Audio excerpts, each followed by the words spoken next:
What is really important now, today, in our era, is being able to deal with a world in motion. We've got speed and we've got complexity, and it's only getting faster and it's only getting more complex. And unless we can help leaders to deal with that, we're not doing much good. But this is what our book is about. And we define reinvention, which is a part of what we do, as quantum individual and organizational change accelerated. So what we try to do is help create leaders who breathe life into whatever it is you're trying to do, right? I'd like to dissect this a little bit and just share with you this notion that we've got, which is what we call the 6 blindfolds. So as I go through these 6 blindfolds, I'd love for you to think about your own organizations, maybe a team that you're on, maybe a company that you're with, maybe yourself, and just say, how many of these actually apply to us? What you'll find out about these 6 blindfolds is they all basically boil down to ego, right? But it's the ego has many different facets to it and faces to it. So that's what we're going to go through. So the 6 blindfolds are arrogance, believing problems don't exist, dismissing competitor success, negative feedback not acknowledged here, inability to know what we actually already know, and believing that you know what's best for the customer. We know what's best for the customer. The quick story on Kmart is Kmart was Kmart. And it was doing extremely well, and it basically owned sort of discount retailing. And they completely ignored the rise of Walmart for a bunch of reasons. They're in Arkansas. They deal with the rural poor. And by the time Walmart came to them, it was too late. They've been in Chapter 11 for a long time. So we define arrogance as an overbearing and unwarranted display of superiority, self-importance, and false pride. The second one, believing problems simply don't exist. You guys are close to Detroit. I'm sure you're familiar with the ignition switch issue. Everybody, how could you not know this doesn't exist? How could you not know? And yet somehow you manage to not think it exists. So somehow you're either completely blind to a problem or you simply dismiss it because it's just inconvenient to think about. You don't want to deal with it. Do we ever do that? Do we fail to learn from what our competitors are doing that is excellent? You know? And there's nothing wrong with being a second mover sometimes, right? There's nothing wrong with that. You can learn a lot from other people. So blindfold 4, negative feedback not acknowledged here. We talk about NASA, the Challenger. Yeah. It was known. It was known. And feedback was brought, and yet it was ignored. Why was it ignored? Well, because you've got agendas, you've got milestones, you've got deadlines, you've got people being rewarded for staying on track. Right? And so you can't afford to hear something negative about it. I've just got to move forward. Hope and pray. It's the hope and pray method. And literally people can die. Certainly companies can get into big trouble. But there's some kind of inability to transfer learning, knowledge, ideas, and information across boundaries that result in actual action being taken place. Right? And again, corporate politics, ego, things like that. But sometimes it's also just missing systems. That's what they'll say about the FBI and the CIA. There just isn't a system that can sync up that allows a bunch of noise and data out there to become information and then knowledge. So are we doing everything that we possibly can to make sure that that actually happens? So these blindfolds come off and we can do what we need to do. We know what's best for the customer.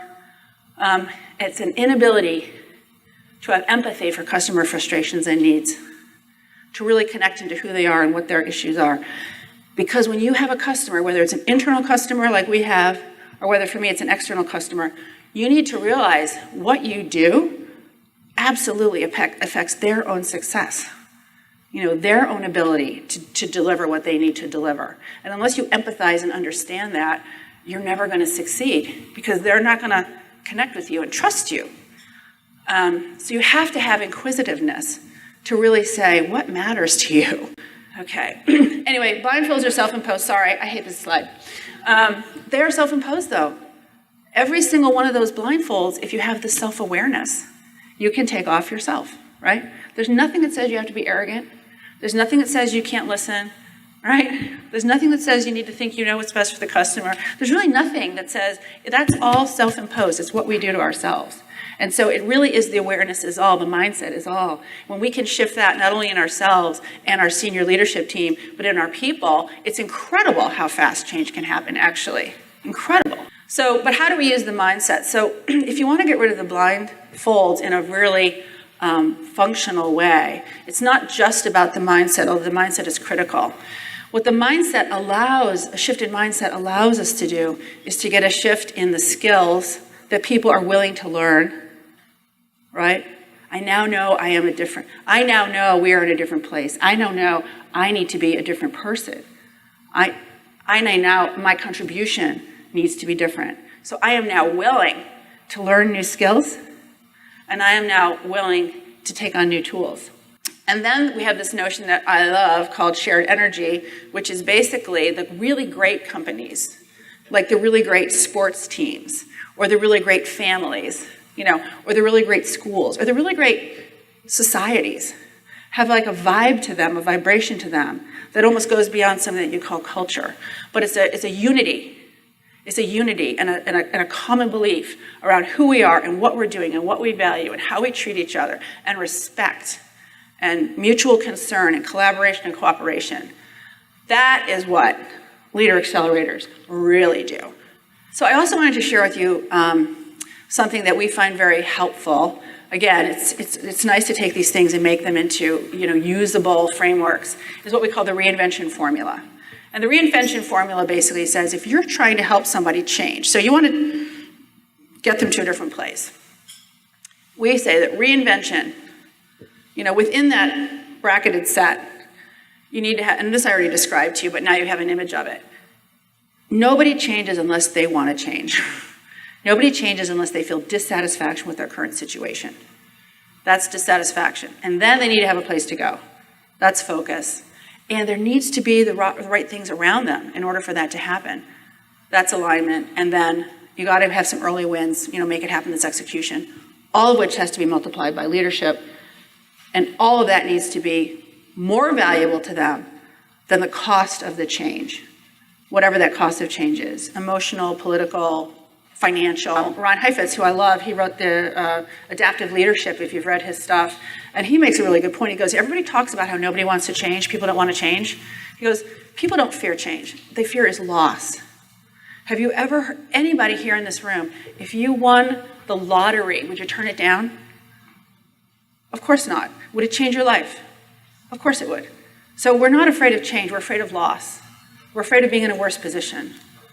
So I guess our thought question then is, how can you use these ideas in the time remaining to guide your senior leadership team, or whoever it is you're influencing, your business partner, whoever it is you're influencing, toward whatever change you want? Ask yourself, what's my role? Maybe I need to reconceive, as you just said, thank you, Lady in Blue. How do I reconceive of what my role is? Maybe that's the reinvention that needs to take place. Maybe I need to reinvent, because then I will be more effective in my job, and I will actually affect how HR is even viewed and valued in my organization. That will be huge.